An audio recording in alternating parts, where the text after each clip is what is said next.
Alright, hello again. This is Chris, MTGO's Rec Start, and I'm back for the 10th and final episode in my deck tech series about the decks of the Legacy Tribal Wars format on Magic the Gathering Online. And I thank you for joining me for this final time. It's been a great pleasure doing this series. I've really enjoyed it. I've learned and sort of pushed my boundaries a lot about different deck types that I wouldn't normally play. I've experimented myself with some of these deck types and gotten to learn a lot about them, I think. And so it's been really valuable doing it, and I hope you all have gotten some value out of it too. This week we're going to be wrapping up with combo decks. We previously did graveyard-based combo decks, and there are so many different kinds of combos in Magic that it's obviously impossible to touch everyone that might possibly be viable in the Legacy Tribal Wars format. But some have seen more play than others, and we're going to start with a very traditional sort of two-card combo deck, but one with some particular strengths and weaknesses that are worth discussing.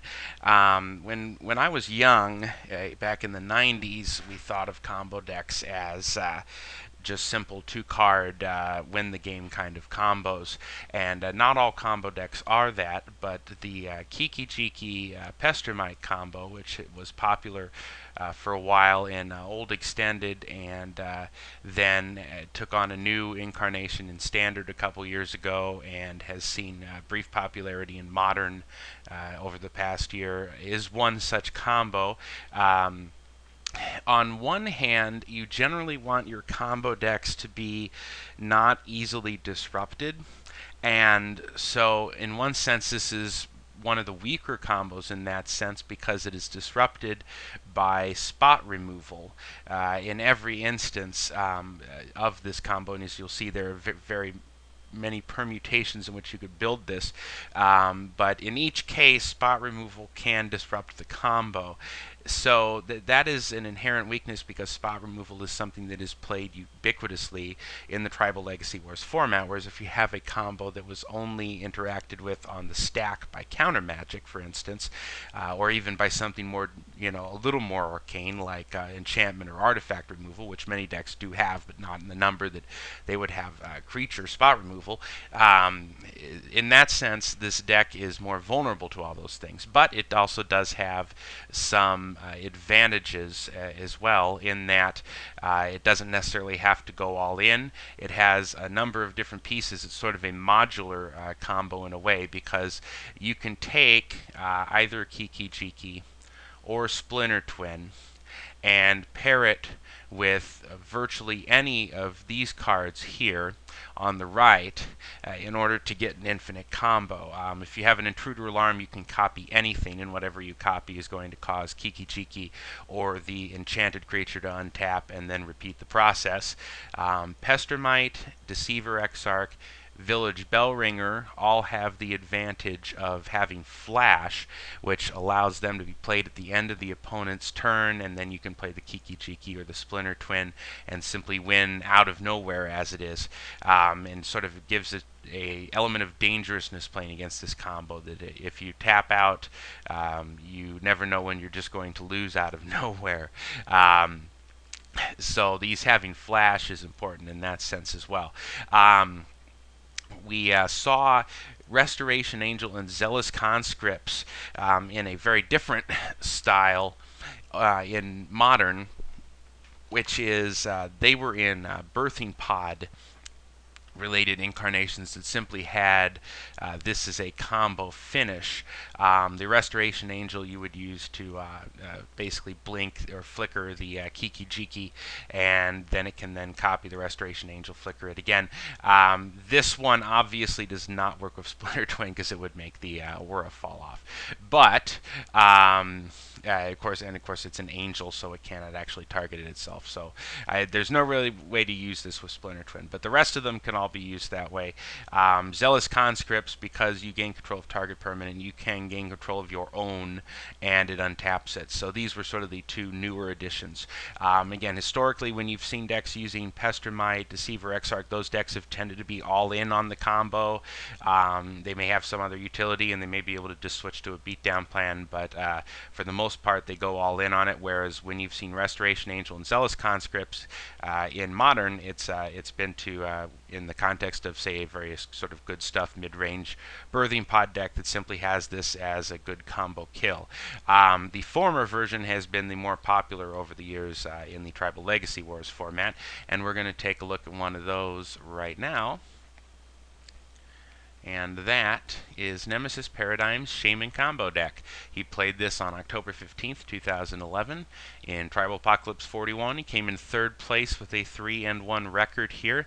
And let's take a look at what's going on in this deck. He is a Shaman deck using the Kiki-Jiki as a Shaman, comboing it with Deceiver Exarch, and he's also running 3 Splinter Twins for some redundancy. One of the things, if you'll recall, has been an ongoing theme of the series is that when you're trying to accommodate a deck for Tribal Wars that is not normally a deck that you would necessarily run 20 creatures in, is that you want to try to get some of the support card abilities through some of your other some of the creature slots. And so, for instance, you see he has Elvish Visionaries to help dig him for combo pieces here. You could certainly, since he is running at least a splash of blue for this, could try to run cantrips, ponder, and things like that. And when Malum has successfully run on a couple occasions a Pestermite Splinter Twin build, which did just that, did run more of those cantrips. However, this deck has a resilience in that even if you don't have the combo, all of these cards are pretty good with Kiki-Jiki. They all give you some sort of benefit by copying them. And he also has the Punishing Fire, Grove of the Burn Willows combo crammed in here, which sort of gives him some board control, allows him to sort of just function like a mid-range control deck until the point where he just goes off. He's put in an additional combo here, although it's not the full combo. Kiki-Jiki and Lightning Crafter. Kiki-Jiki and Lightning Crafter will pretty much dominate a board if they're out together, even with no further shenanigans. That being said, there is a way to do instantly infinite damage with Kiki-Jiki and Lightning Crafter. The key is that you have to use the Lightning Crafter copy that you make champions Kiki-Jiki, and then you need a repeatable free sacrifice outlet for the Lightning Crafter, and you then sack the Lightning Crafter. Kiki-Jiki comes back, of course, because it was championed, and comes back untapped and can repeat. So the copied Lightning Crafters that you keep making can do 3 damage directly to the face, and you can deal whatever you need to your opponent to finish him off that way. There is, in fact, a repeatable free sacrifice outlet creature in Shamans, but you probably would have had to be playing in Fallen Empires to remember him. I'll let you guys, if you're interested, do the work to find out who it is. It's not a creature you've probably ever seen in a deck, but if you're building Shamans, there is a little corner case there that a otherwise unplayable card could become part of a powerful combo here. And I will note, Nemesis is known for somewhat odd mana bases. I think he may be primarily a EDH or Singleton player because he tends to have all these Singleton mana bases. I would not personally recommend playing a Karu land in the Legacy Tribal Wars format, given the number of wastelands that are floating around. You're just sort of begging for it. But again, that's sort of the way that he's built his mana base there from what he had. Now we will take a look at a different kind of combo deck, which is Goblin Charbelcher. At the beginning of the video, we were talking about how the sort of traditional view of a combo deck is card A plus card B equals win, or if not outright win, some enormous advantage that is basically crushing. This is a different kind of combo deck I tend to label as like a velocity-based combo deck, which is that you're trying to use the cards in your hand to draw into more cards, generate mana. If you have enough gas in your hand, you can basically build up enough velocity to get off the one key spell that will then win you the game. The way that this deck works, and it's built within a wall shell, is that it attempts to generate enough mana to play and activate a Goblin Charbelcher. And it can potentially do this on turn 1. And because the only land in the deck is a Taiga, which is fetched by one of the 4 land grants, which hopefully you will draw into at some point during the turn you are going off if you don't already have it in your opener, you will instantly get a kill off of the Goblin Charbelcher. It also has a backup plan of Empty the Warrens, which is a storm kill. That's not as reliable, obviously, because you do have to go through the attack step to do that, and you give your opponent a turn. So if they have some way to clear the board of all these goblins, then all your work is undone. In the Legacy format, I have heard of decks that use a Empty the Warrens in the Wish board. They use a Cunning Wish to fetch for it in the middle of the combo if it looks like they're going to fizzle on everything else and they have to settle for that. But obviously you can't do that in Tribal Legacy Wars. So the whole deck really here is mana. Lotus Petal and Chrome Mox also have the ability to generate additional storm count on top of everything else. In fact, you could just cast a Chrome Mox and print nothing on it to get an additional storm count for Empty the Warrens. The Elvish Spirit Guides and Simian Spirit Guides are the only creatures that are not walls. They're added here basically just for their traditional function of adding mana. And the walls, while they do generate mana, this would not be used in a traditional Goblin Charbelcher build. However, the walls are good at holding off aggressive creatures in the early turns. If you do need to wait for whatever reason in order to go off, you can go off more traditionally by, say, having an overgrown battlement and a couple other walls out, and then maybe perhaps only needing 1 or 2 rituals to get up to the mana, the 7 mana to play and activate the Charbelcher. So now this deck, whenever I've played against it, has always seemed to be virtually invincible. I do have a friend who plays it in paper at one of the local stores where I play, and he swears that it does sometimes fizzle, but I have never seen that in person. This is certainly one of the more obnoxious decks that I've ever played against in my life, but you do have to admire here. Grappling Farang piloted this to first place on April 14th, 2012. You do have to admire being able to take a well-known Legacy combo deck and manage to adapt it for the Tribal Wars format. And much like the Manaless Dredge deck, this deck having basically 1 land allows it to play the necessary number of tribal creatures while still having a good number of cards devoted to the support slots that are the same cards you would see in the deck's incarnation in wider Legacy. Now, I'm going to take a look at an old school combo from way back in the day. And this was played by Scion of Justice on October 8th, 2011 in Tribal Apocalypse 40. He came in 3rd with this deck. And this is a Wizards deck, and it's using one of the older combos in Magic, one that I can also remember from the mid-90s, which is Power Artifact and Basalt Monolith. Since the Monolith untaps at any time as an activated ability for 3 mana, Power Artifact reduces the cost by 2 to activate any artifact's activated ability, so it now only costs 1 to untap the Monolith. So you can tap it for 3 mana, use one of those to untap it, repeat, and then you get infinite mana. And of course, infinite mana combos are not, strictly speaking, 2-card combos, because you then need something to dump all the infinite mana that you're generating into. In that case, he has Ambassador Liquatus in this deck, which would allow him to simply mill his opponent out in a single turn. And as a backup here, he also could draw his entire deck if he needed to get to some other card with which to kill the opponent. He can draw his deck with the Diviner's Wand. He is using Thought Courier, Seagate Oracle as ways to dig towards his combo pieces. And he also has a singleton Zami in here, which is pretty cool, as a way to do the same. Backup for the Power Artifact Basalt Monolith combo is one that Commander players may be familiar with, which is the Rings of Brighthearth, which combos with Basalt Monolith in much the same way, although much more complicated. Essentially, you have to use the 3 mana untap ability, and then pay 2 mana to copy that ability, and then with one of the abilities on the stack after this thing has untapped, you simply retap it, thereby netting 1 mana.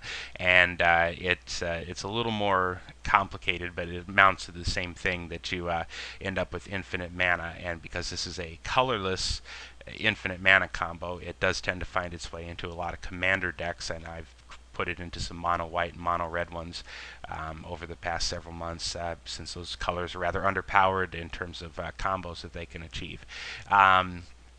Really like this deck. It's a nice old school throwback. He finished 3-1 with it, but I did notice beat some pretty heavy hitters in this event. And I don't know if again, he's got a lot of singletons in here. I'm not sure if this is the optimal build of this style, and there are a lot of shells you could put this kind of combo into. You could do something like this in a number of different colors with a number of different kills. You could do it with a Banefire kill or something like that as well, just to have it be uncounterable. So again, you can use your imagination, but there are a lot of combos like that in Magic, of various degrees of difficulty, but all with sort of similar pieces. And that's one of the great things about combo decks, is that there are tiers of combo decks, and the ones that are the hardest to disrupt are the best.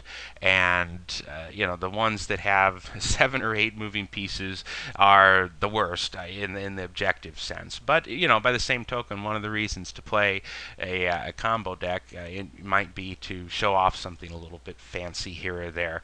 And there's no combo deck in Magic that probably hasn't been discussed by somebody else before you. So it's not as if what you're going to bring to the table has probably never been seen before, but your choice of something interesting may say something about you. And if that's something that you like with a combo deck, don't let the fact that the combo seems overly complicated dissuade you from playing it. Now, there are a number of other combos that are powerful in Legacy that the current banned list in the Tribal Apocalypse format has prevented from coming to fruition.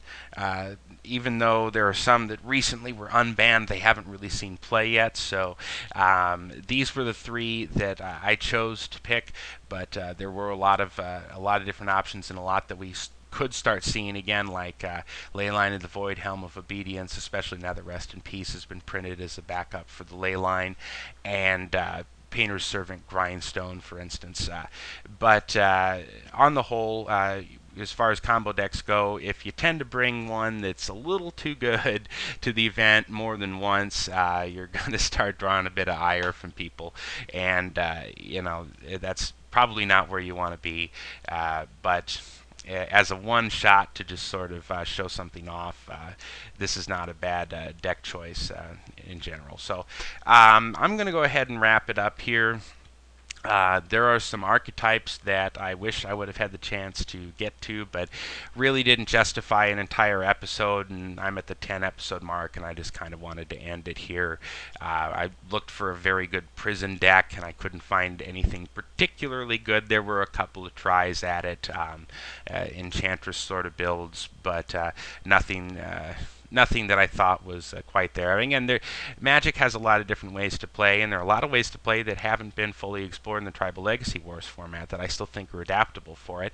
And after doing all of these videos and spending all that time looking at all those deck lists, I'm still amazed at how much space I thought before I went into this that I had pretty much explored everything I wanted to explore about this format. And what I learned as I went along was that there was a whole lot left for me to explore that I hadn't even contemplated, either because I didn't give it a chance, I didn't appreciate it or think it was fun until I actually studied it a little bit, or because I hadn't even really considered it as a possibility until I started looking back through these things. So, and of course, if you're getting into the format, it's all new to you, and there's a whole wide world out there of deck building. And what I really like about this format is that you can do a lot of things in this format because you have the legacy card pool, but you are kept honest by the 20 creature requirement and having to keep everything within that tribe for those 20 creatures, and it creates a lot of deck building challenges that I think are fun, that sort of give you some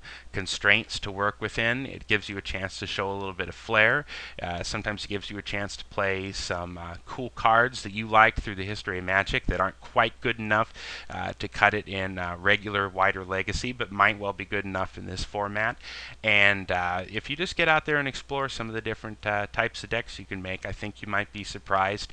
Build your decks, have fun with it, build something different every week is what I like to do. If you can't always do that, at least sort of, give yourself the shot of exploring different things instead of just playing one deck every week. That's what I say. You do what you want, but that's my 2 cents. And anyways, thank you so much for joining me for this Deck Tech series, and I will be back to some point next year, probably providing videos of my participation in the event occasionally, but nothing regular. And I am looking at possibly doing some sort of video series of my own on the pure MTGO in the future, sometime next year if I can start getting things together. I've got a couple ideas, and I hope you enjoyed this. Thank you.